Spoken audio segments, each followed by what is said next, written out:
Okay, let's unpack this big question. Nature versus nurture. Hmm. It's something we all think about, right? What really makes us who we are. Exactly. It's this debate that's been around forever. But maybe it's not really a versus situation at all. What if genes are more flexible? More adaptable, responsive even. That's exactly the territory we're getting into in this deep dive. How much is baked in and how much is shaped by, well, everything around us. And we're using Matt Ridley's book, The Agile Gene, as our guide here. The Agile Gene. Yeah, that title itself suggests something different, doesn't it? Not fixed blueprints, but something more alive. So what's the main goal? What are we trying to figure out? Well, the mission really is to get past that simple nature or nurture framing. It's about understanding how they actually work together, the dance between them. Ridley's book, it really pushes back against genes being destiny. Offering a more nuanced view, maybe some surprises along the way. Definitely some surprising insights into, what makes us human. Okay, I'm intrigued. So how does Ridley start challenging this traditional view of genes? Where does he kick things off? He actually goes back to the Human Genome Project around 2001. And the big shocker then wasn't how complex it all was, but how few genes humans seem to have. Oh, right. I remember hearing about that. Fewer than expected. Yeah, significantly fewer. Hmm. Around 30,000 people were thinking maybe 100,000, something like that. And that lower number was a real pointer A pointer towards what? towards the environment playing a really crucial role. Mm. As Craig Venter, one of the key figures, pointed out, that number just didn't support strict biological determinism. There weren't enough genes to dictate everything. Makes sense. If it was this huge, super detailed instruction manual, you could argue for determinism, but a smaller toolkit, it suggests you need other things. Precisely. And that leads right into Ridley's core idea. He argues that genes aren't these, like, puppet masters pulling all the strings. They're actually influenced by what we do, by our surroundings. Okay. He has this great phrase for it.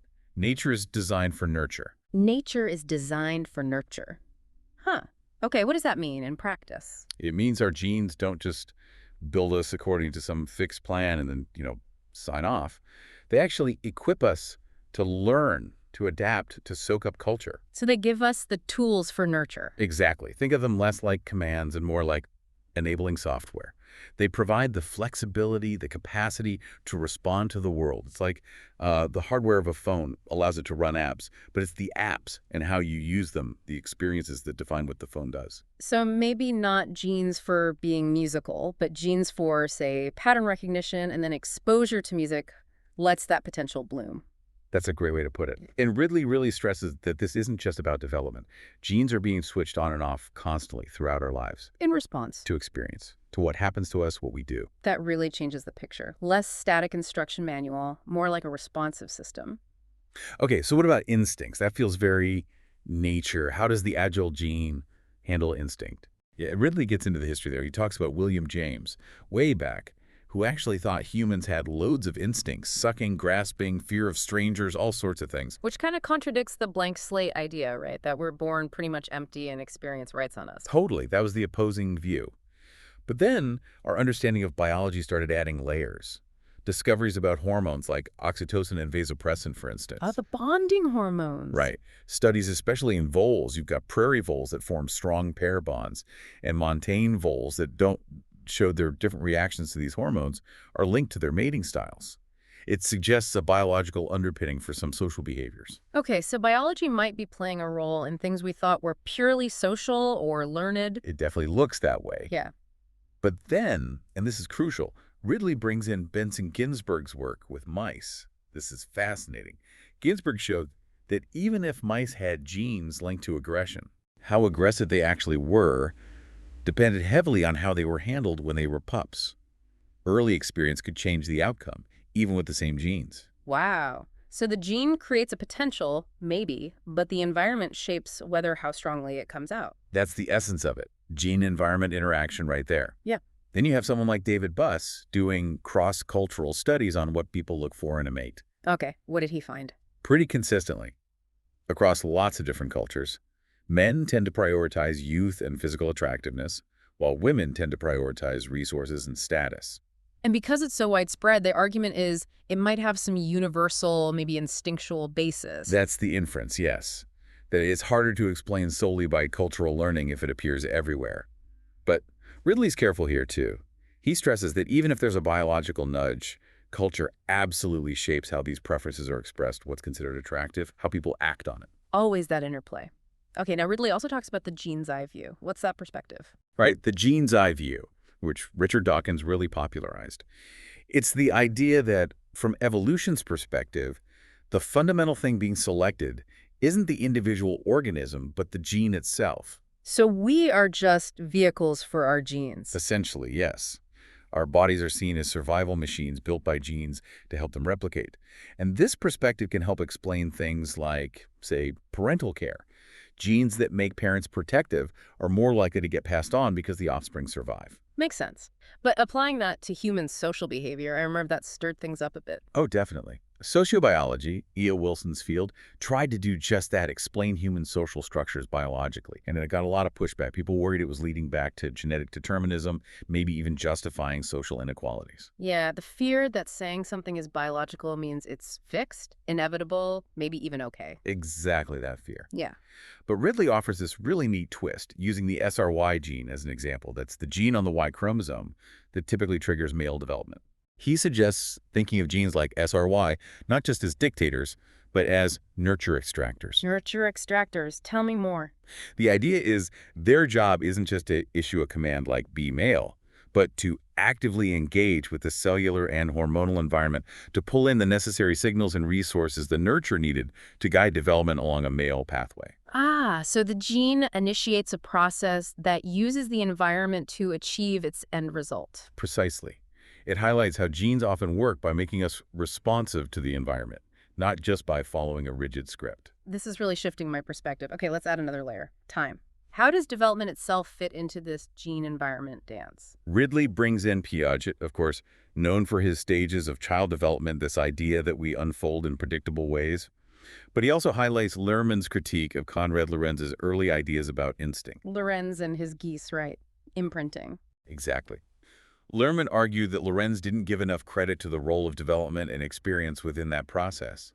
Instincts aren't just there, fully formed at birth. They emerge through interaction over time. So it's not just the starting point, but the whole journey of development where nature and nurture are interacting. Yes. And Ridley uses Waddington's concept of canalization to explain this. Picture a landscape with valleys. A ball rolling down represents development. Okay. Some developmental paths, like basic grammar structure maybe, are like really deep valleys. The ball tends to stay in that path despite minor environmental bumps. It's highly canalized, resistant to change. Retired almost. Sort of, yeah.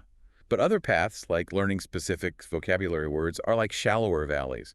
Environmental influences, education, culture can more easily push the ball into different routes. Less canalized, more flexible. That's a really helpful visual. Some things are more buffered against the environment than others. Exactly. He also uses a kitchen analogy. Genes are the ingredients. The environment is like the cooking method, the heat. And development is the recipe. The timing, the order, things are added. You need all of it in the right sequence to get the final dish. The finished person, with all their traits and behaviors. I like that. Ingredients, cooking, recipe. It captures the interplay. And Ridley gives biological examples too. Genes like Efrin B or Robo help guide initial brain wiring, getting nerve axons to the right general areas. Looking at the basic structure. Right. But then experience comes in and fine-tunes everything.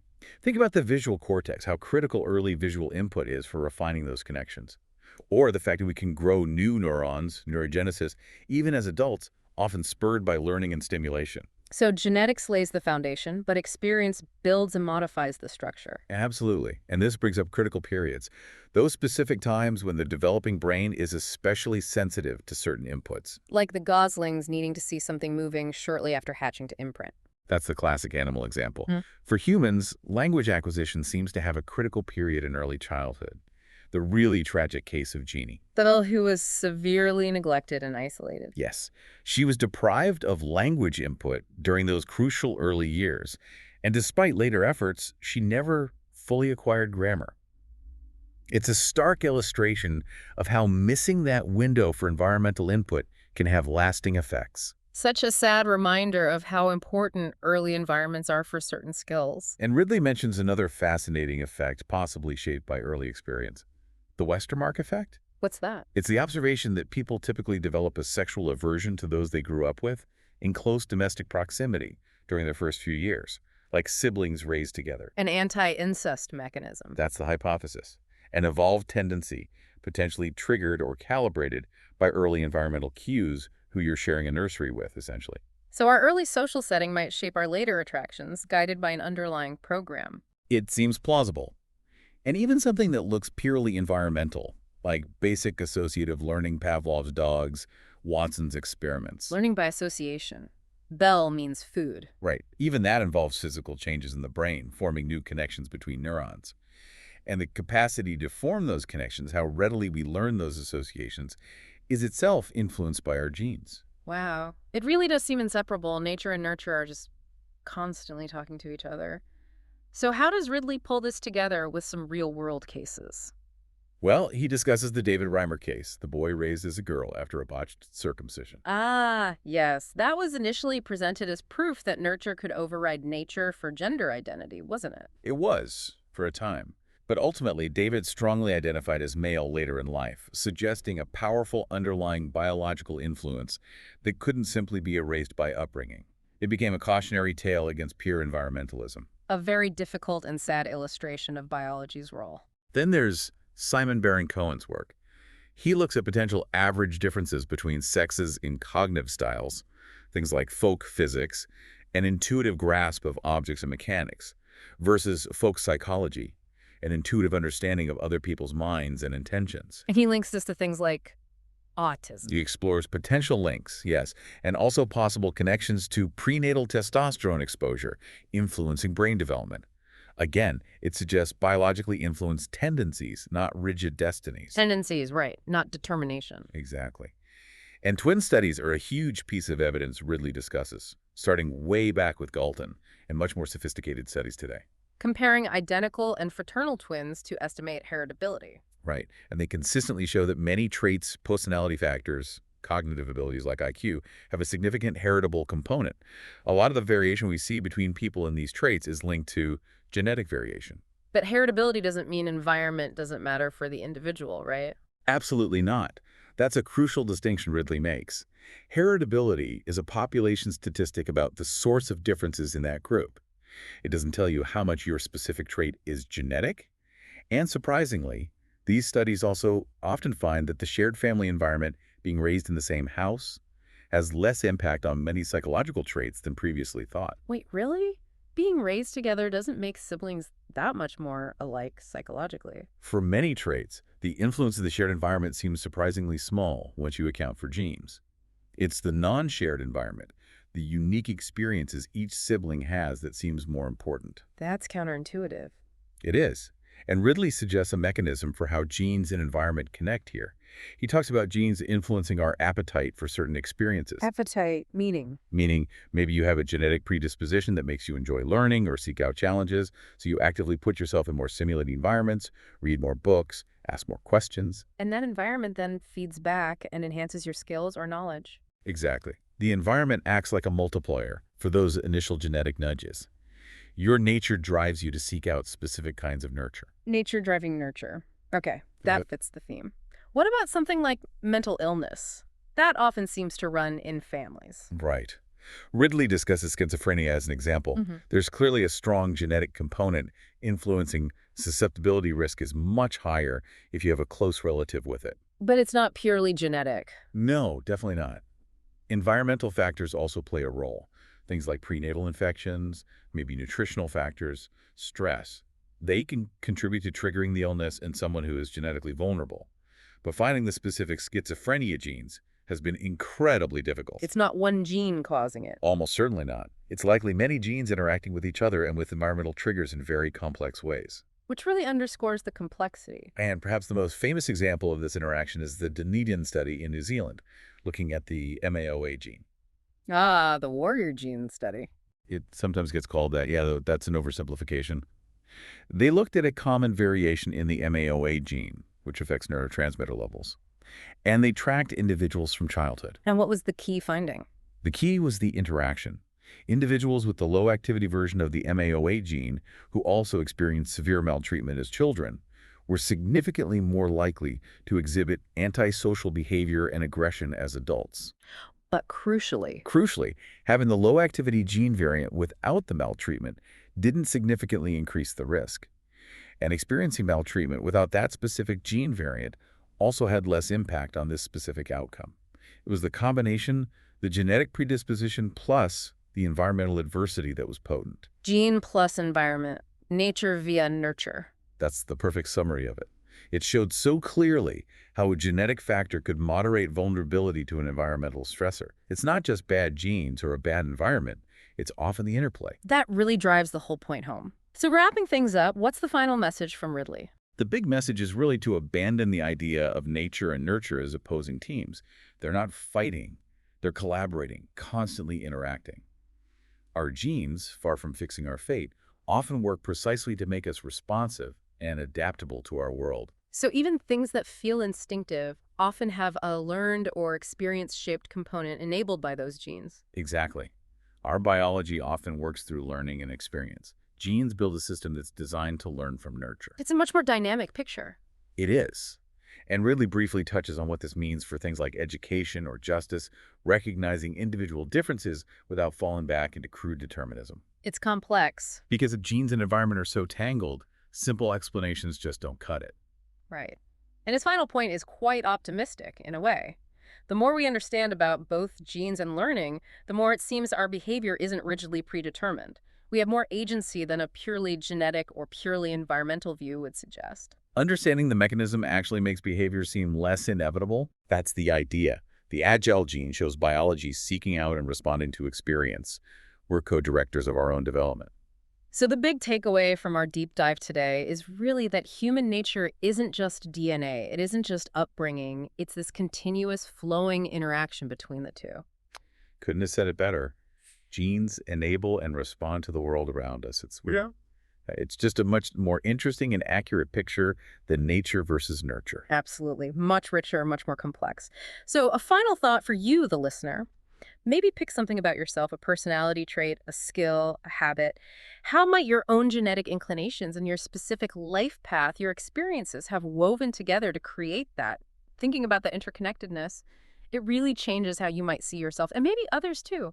Definitely something to chew on as we keep learning about behavioral genetics and just how agile our genes truly are.